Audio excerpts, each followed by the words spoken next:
Hello and welcome. Today, in this video, we're going to break down the incredible success of the Americans, their planning. We've never seen anything this remarkable in Iran. We're lucky to have General Duterte with us today. Hello, General. Hello, Xavier Titleman. You were the leader of the Patrouille de France. You took part in many operations with NATO. I'm summarizing. Also with the Americans, especially during the First Gulf War. Pilot on which aircraft? First Gulf War? Yes. I missed that one. Yes. Yes, it's the most important one.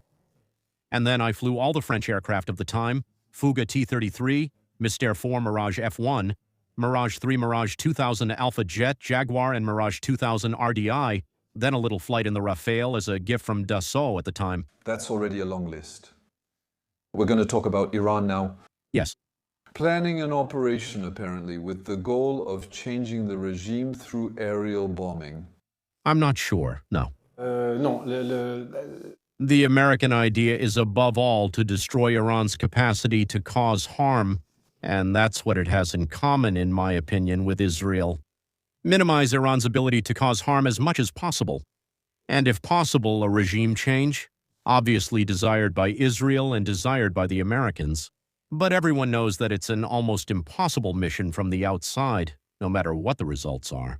First, there were notable results, tangible planning outcomes worth observing. So, that is to say, planning is the identification of different targets that should allow for achieving a sustainable strategic objective. Can we say the targeting and intelligence were accurate? Yes, so what needed to be done? Reducing Iran's capacity to cause harm. What does that mean? It means first eliminating as much as possible, or at least reducing the risk, of course, of acquiring nuclear weapons. There had already been some initial bombings in June. This time, the bombings, of course, were targeted. Then the ballistic capability, which was ultimately enormous. It's estimated at more than 10,000 delivery systems. There were 600, 800 that may have been targeted, along with all those that were unfortunately fired at Israel. And then there were also cruise missiles, the small cruise missiles, and above all the drones, the Shahed drones, which indeed cause a lot of damage. We have known this since, of course, the war in Ukraine. And we see that the Americans, the Israelis, on the other hand, have planned, honestly, an impressive offensive air campaign, but not a defensive air campaign. Why? Because for more than 50 years, the Americans, in particular, have never been subjected to bombings. But now they are coming under attack at some of their bases, especially recently in the south of Riyadh. Why are Americans and Israelis struggling to destroy the launchers? The launchers are just silos, so... In my opinion, they've conducted a thorough hunt for the ballistic launchers, as we have many images and reports. On the other hand, the Shahed launchers, I think they haven't really made it a priority to find and track down these launchers. Why were the ballistic missiles considered the biggest threat to the Israelis? So they made it a bit of a priority, but in my opinion, they didn't put enough resources, if you will, into the hunt for Shahed launch sites. And what is that? It's vans like the ones used by the Kremlin, right? Yes, it can be trucks, it can be things buried that come out, but you have to grid the area, detect all the launch points, and also identify the manufacturing sites. In my opinion, they are more focused on cruise missiles and ballistic missiles than on the Shaheds. What causes damage all the way to Saudi Arabia? Not in Israel. The Shaheds struggle to reach there as there's enough time for interception. In Saudi Arabia and the Gulf countries, the Shaheds have caused significant damage. That means, basically, Iran's ability to produce missiles. There are no more chemical plants to make fuel. There are no more foundries to produce. The Iranians keep firing, depleting their stockpile. More or less? Absolutely. They're still firing 50 a day, and those missiles seem to be getting through. Yes, but I think it also shows that maybe something had to be done about Iran's capacity to do harm. We can discuss whatever we want about the philosophy. Their capability was there. It was demonstrated both against Israel and, which was a surprise, against all the Gulf countries. And actually, what do we see? It's that, especially the Americans, but in fact no major country, was sufficiently prepared for defensive air combat.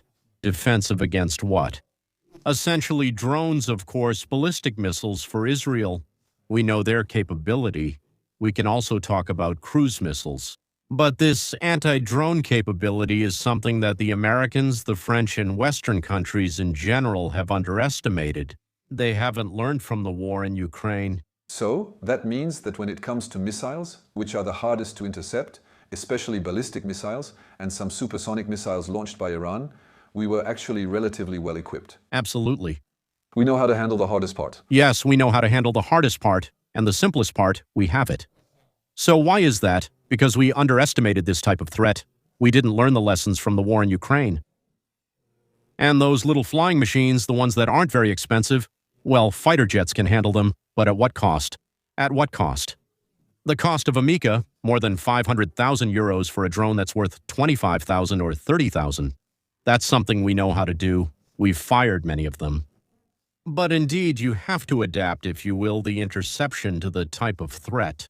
And so, that's the challenge right now. But it's not just us, the Americans, the Europeans, of course.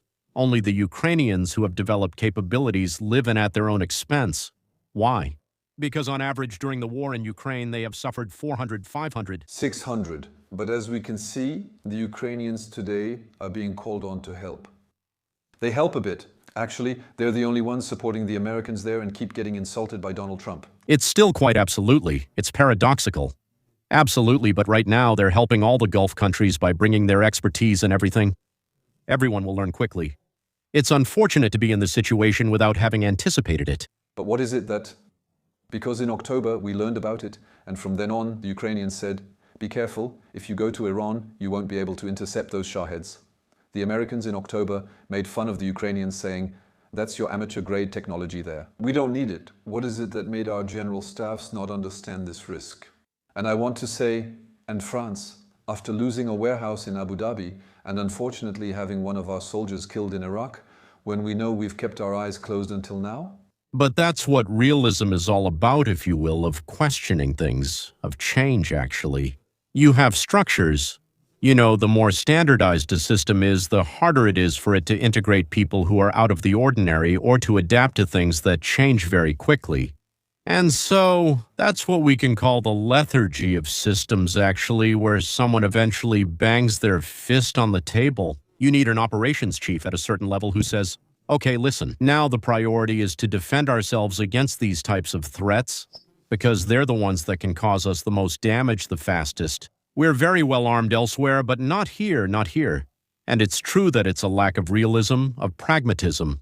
We'll look for the causes later, but we also need to put the types of damage into perspective. For example, the Americans came under fire, so on a AWACS, which is extremely spectacular, south of Riyadh, sure, we need to analyze precisely how many missiles were sent, how many Shaheds were launched simultaneously. It seems that there is a saturation effect, but still the cost is extremely high, obviously. That being said, we also need to put it into perspective. After 32 days of war, only one plane has been brought down by the Iranians. Just one. And there were still a few tankers as well that were hit, no? Hit. It was 2 tankers that unfortunately collided. On the ground. Why? Because, no, in flight. In flight? In flight. But of course, we lost a KC-135 over an area near Iran. Why? Because when you plan an air campaign 24 hours a day at night, well, it's very complicated because people obviously can't see each other. They don't always turn on their lights to reveal their presence, avoiding detection from the ground. Then the standards. There are lots of planes crossing paths in the sky, and managing all that traffic in the sky is very complicated. It's very complicated, and sometimes there can be misunderstandings and collisions. You know, during the first Gulf War, I think about 25% of Western coalition losses were due to friendly fire. Friendly fire. That means people thought it was an Iraqi enemy, but actually it was one of their own coming back. Either by the AWACS or by the F-15S, like 3 F-15S, can you imagine the cost, that were shot down by Kuwaiti air defense, but with American Patriot systems. They don't know how to recognize their friends? That's it. I'm coming back to ground preparation air defense, which in the end is the weakness. Ballistic missiles, we've intercepted them. Shahed drones, we have a 60% interception rate over Qatar. And the Ukrainians tell us that sometimes the Americans have fired up to 6 Patriot missiles to intercept a single Shahed. That's not very sustainable. I'm not sure if that's true, but if so, that makes for a very expensive Shahed. The Americans officially say now that Ukrainians use Patriot systems better in Ukraine than the United States does when it deploys them. That's based on experience. It's just that experience. There's nothing like flying every day, using the systems every day, and that is irreplaceable. There's a third area, which is the equivalent of Operation Spiderweb. So, fortunately for the Americans, the Iranians did a test with only 2 drones, and we can see the footage. These are piloted drones without any protection against electronic warfare. They're not even fiber optic drones, and they destroy a radar. If you look on Google Earth, that radar hasn't moved since 2010, whereas in Ukraine, they move their radar every half hour, and the second FPV crashes into a helicopter. Same thing. No preparation, no anticipation that it could possibly happen. Quite simply because for the past 50 years, especially the Americans, have been planning what? Operations in which they have total air superiority and only conduct offensive maneuvers. They've hardly ever done anything defensive in the past 50 years. So defensive, why? Because you have an air campaign, so to speak. It's once again an air campaign led by the Iranians with their flying bomb. Their flying bomb, which now with artificial intelligence, with the possible recognition of targets, and even GPS coordinates or others, achieves quite significant precision. On targets, as you said, Xavier Titleman, detection radars, air bases, warehouses, and that's a dimension that absolutely must be taken into account. The observation has been made. There are people who think outside the box, who have been saying this on TV shows for 3 or 4 years. We're not going to go back over that. The reality now is that we can't just be satisfied with improving what already exists. We need a real revolution to confront a country that can produce 400 tons. Absolutely, absolutely, absolutely. Has the extent of this leap and this revolution been taken into account? France or the United States? The allies, all allies, or are we just improving it so that it costs a little less in the end? Faced with reality, we have to react. So there are things being done, especially as we mentioned earlier, there are French startups that are stepping up that are capable of doing a lot of things. The DGA needs to follow and switch to task force and combat mode. That means there's a deadline. We should have done this at least 2 or 3 years ago and said, by this date, we have effective and low-cost Shahed interception systems. But that wasn't the threat, because we too are far from the theater of operations, especially Ukraine. Ukraine is very far away. But now, with Iran, we're facing a threat that maybe we didn't see coming. In the long term, let's imagine that the Americans and the Israelis managed to undermine Iran's ability to rebuild its arsenal. No. Oui. Nevertheless, we'll still be dealing with a country that's an enemy, potentially with the same government remaining in power, so potentially with the ability to start over. Maybe not with ballistic missiles, but the Shaheds can be made in a room no bigger than ours, with tools that are, to say the least, inexpensive. There's also the ability to make FPV kamikaze drones using just 3 3D printers in a basement. Yes, but we're going to make drone interceptors. There's no other solution, or systems, if you want, adapted to helicopters like the Tiger. I hope it will see its first action soon because it seems to me like an extremely interesting tool. The instructions must be very clear, especially to avoid projectiles. Approaching a target like that directly from behind could cause it to explode in your face if destroyed. So the helicopter is also fragile, and in combat things can get into the air intakes, so it's absolutely necessary that the firing mode, if you will, is adapted. And then maybe one of the systems, which seems to be the current trend as far as I understand, is laser-guided rockets, because rockets aren't very expensive, and with laser guidance. It could be an interception system, but there are also interceptor drones that French startups know how to make. You have to be imaginative, pragmatic, you have to validate, and you have to move forward. Let's mention them because they're awesome. Asterodin, who do real interceptions, successful tests, Altares, who actually intercepts Shaheds, including in Ukraine, either with their own AI or with their own data product. So, we've had solutions for more than 6 months now. Unfortunately, they hadn't been deployed. No, not deployed, but it's true that we shouldn't have waited these last 6 months to switch to combat mode, if you will. And another thing that's very important is also protecting our most sensitive systems. That's what I wanted. If I make you Chief of Staff of all armed forces and the DGA tomorrow, your decisions will have more impact for the next 3 months. What I would do, at least in France anyway, and I think this is already being worked on, is the deployment system. That is, the first thing we need to do is deploy all our assets and protect them. We have an incredible advantage, which is that in the 1980s, we built like crazy hardened aircraft shelters. Shelters with 1.5 meters of concrete. I think the entrance door alone weighs 100 tons, nothing like it. To protect fighter jets, you can fit 2 inside, except how many of them are no longer in service. In case of an emergency, you have to put them back into service. That's the number of bases we've closed, so that's it. There's a whole deployment plan where we have to be extremely responsive to protect these aircraft in case of a threat. That's the first thing. We stop leaving them out in the open. Yes, but that being said, back in my day, we would put them in aircraft shelters almost every night. Now, I'm not in on the secrets anymore. Well, the secrets of the Air Force today. But I know they're very careful. It's less easy for the tankers, and it's less easy for the AWACS. So, there is still an overall consideration. What does that mean? It means that where you have refuelers, where you have AWACS, you need protection around them with interception systems, drone interception systems that have to be extremely effective.